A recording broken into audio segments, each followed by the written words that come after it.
अस्सलामुअलैकुम दोस्तों, क्या हाल चला भैया। ऐनक वाली वीडियो काफ़ी दिनों के बाद हाज़िर खिदमत है। और आज लालो लाल होए पे हैं असी में। तो शर्ट तो है ही हमेशा लाल, साड़ा रंग कभी कभी बदलता है। तो तारीख है जी 8 मई 2022 और दिन है इतवार का।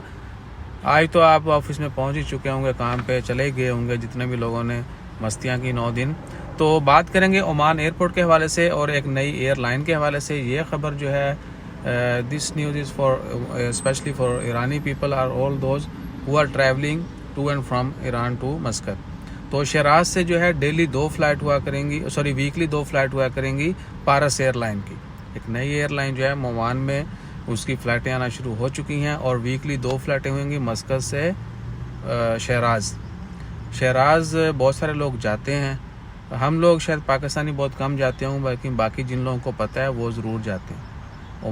ईरान भी जो है बड़ी अच्छी टूरिज़म डेस्टिनेशन है, वहाँ पर बड़े अच्छी साइट्स हैं, लोग अच्छे हैं, खूबसूरत हैं। और बाकी अल्लाह ताला खैर रखे। इसके अलावा जैसे कोई मज़ीद अपडेट्स आती हैं वो भी शेयर करते हैं। तो हमारा ख्याल रखने वास्ते जो है आपने लाइक शेयर सब्सक्राइब फॉलो करते रहना है, कमेंट करते रहना है। जज़ाकल्लाह, अल्लाह हाफिज़।